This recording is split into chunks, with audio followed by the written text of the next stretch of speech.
আম্মা, আমি বিলকিসকে অনেক ভালোবাসি আম্মা। আমরা দুজন দুজনকে বিয়ে করতে চাই। কি?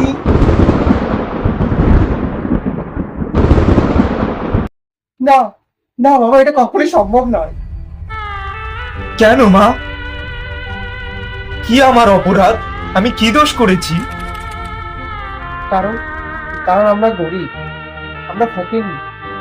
তোর বাপ চালায় অটো, তুই নিজে বেকার। চৌধুরী সাহেব কখনো এই সম্মত মেনে নিবে না বাবা। তাহলে তুমিও শুনে রাখো মা, আমাদের ভালোবাসা যদি পবিত্র হয়ে থাকে তাহলে আমাদের এই বন্ধন কেউ ছিন্ন করতে পারবে না। আমি ফকিন্নি, এটা যদি আমার অপরাধ হয়ে থাকে তাহলে আমিও একদিন বড়লোক হয়ে দেখাবো। সেদিন আমিও ওর মতো বিলকিসকে বিয়ে করব না, তার থেকেও কোটিপতির মেয়েকে বিয়ে করব। আমি তোমাকে কথা দিলাম।